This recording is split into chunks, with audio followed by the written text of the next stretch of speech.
Bismillahirrahmanirrahim. Assalamualaikum warahmatullahi wabarakatuh. Alhamdulillahirrabbilalamin. Wassalatu wassalamu ala asyrafil anbiya wal mursalin sayyidina Muhammad wa alihi wasallam. Hormati Bapak Dr. Salim, Ketua Majelis Syuro PKS, Bapak Presiden PKS Bapak Ahmad Syekhu, Pak Sekjen tiap hari berkomunikasi dengan saya. Terima kasih. Ananda, Ahaye, Agus, dan juga tadi ada Saudara Ali, teman, dan wabil khusus Saudara Anies Baswedan. Dan seluruh pengurus PKS dan seluruh kader-kader yang hadir di sini. Terlebih dahulu saya ingin menyampaikan ucapan selamat atas milad PKS yang ke-21. Semoga terus berjaya. Selama ini PKS kita mengetahui partai yang sangat disiplin, sangat taat kepada aturan, dan tentunya mempunyai kemampuan yang besar.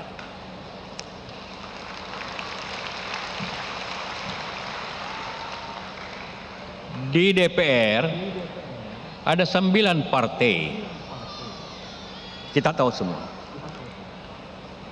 3 yang memakai nama Demokrat. Partai Demokrat sendiri, Partai PDIP Perjuangan, dan juga Nasional Demokrat Nasdem.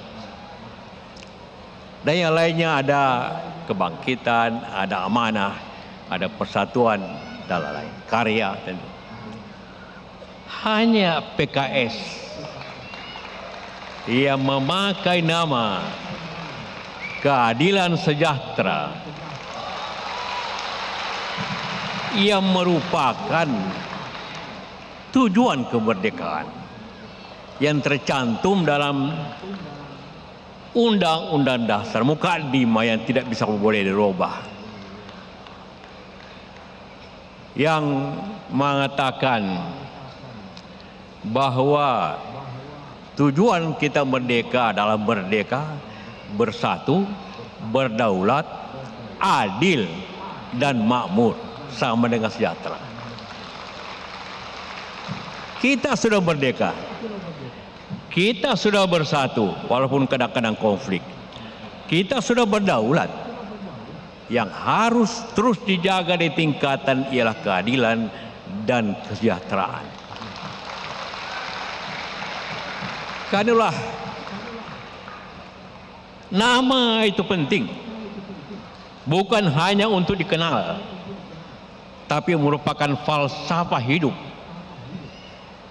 merupakan tujuan. Tentu Demokrat juga mempunyai tujuan yang sama dengan cara Demokrat. Demokrat itu cara untuk mencapai tujuan. Kalau PKS berbicara tentang tujuan, karena tentu bukan hanya untuk menjadi nama, tapi harus menjadi falsafah hidup dari Anda semua yang hadir di sini. Menjadi tugas sehari-hari daripada semua kader PKS untuk menjaga keadilan dan kesejahteraan bangsa ini.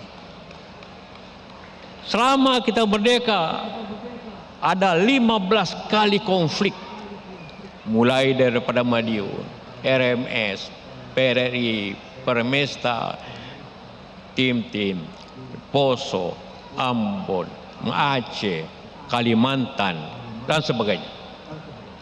10 konflik itu karena ketidakadilan. Aceh tidak memberontak karena ingin syariah, itu bukan. Dia merasa ekonomi Aceh sangat kaya tapi mendapat lebih sedikit. PDRI Permesta berontak bukan karena ingin merdeka, tapi kenapa daerah kurang diperhatikan.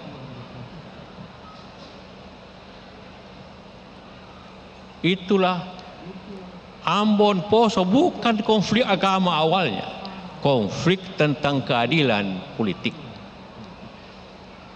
Jadi keadilan adalah fondasi yang penting dalam kehidupan kita semua.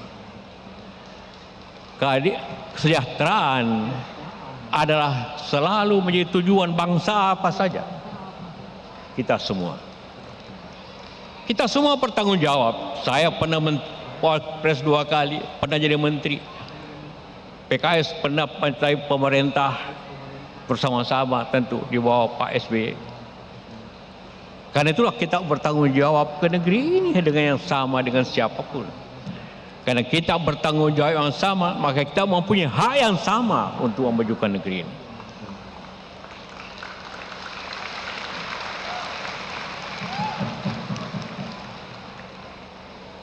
Kita berbicara partai tempatnya, ulang tahun partai.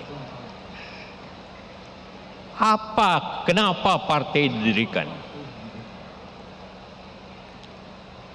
Dalam Pancasila yang keempat, sila 4, kerakyatan yang dipimpin oleh hikmah kebijaksanaan dalam permusyawaratan perwakilan.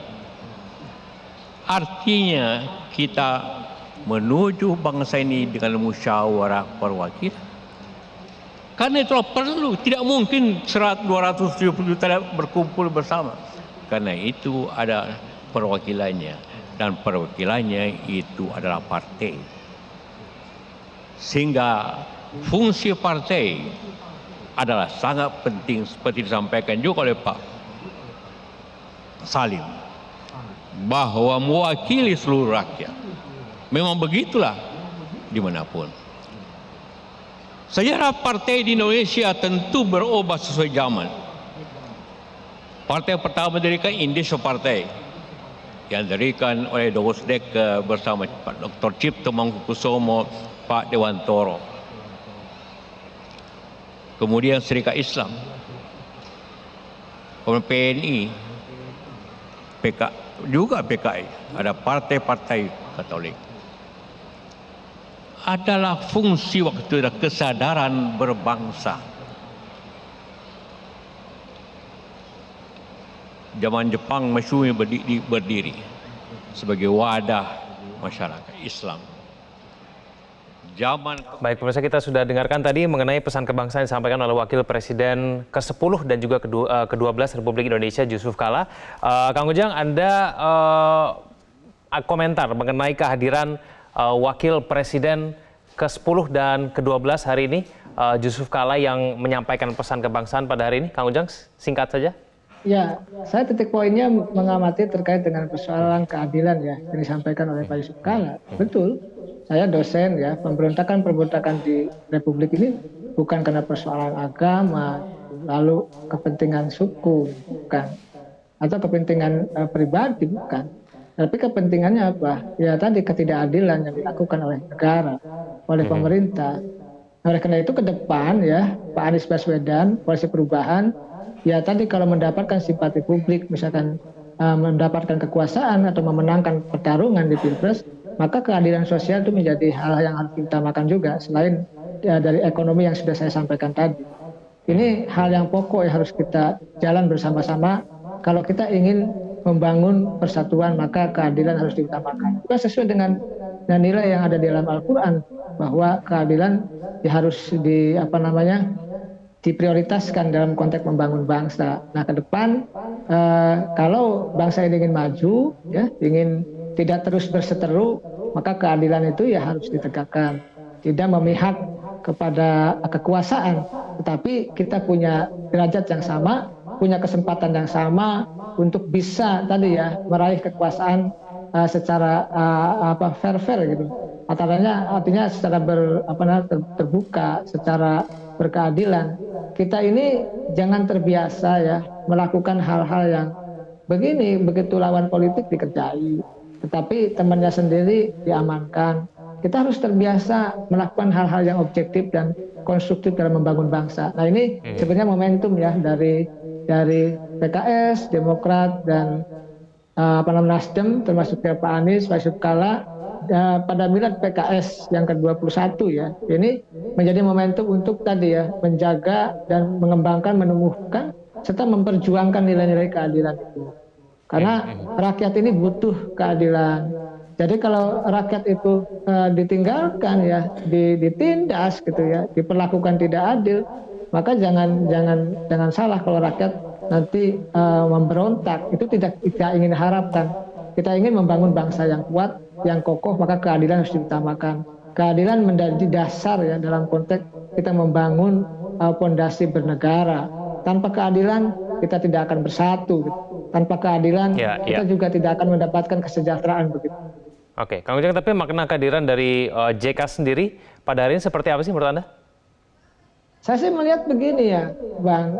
Saya menilai gitu, Pak JK itu kan mentornya Pak Anies. Ketika menjadi rektor Paramadina, Pak Anies itu didukung oleh Pak JK. Okay. Lalu juga ketika menjadi gubernur di DKI juga didorong oleh Pak JK. Ketika itu Pak JK sebagai wakil presiden. Lalu ya mungkin saat ini ketika Pak Anies punya kepentingan ingin nyapres, didukung juga oleh Pak JK. Ya, Pak JK ini tokoh bangsa ya, tokoh bangsa, aset bangsa juga, di mana kehadirannya menjadi penting, menyemangati semangat perjuangan dari koalisi perubahan maupun Pak Anies Baswedan. Oke.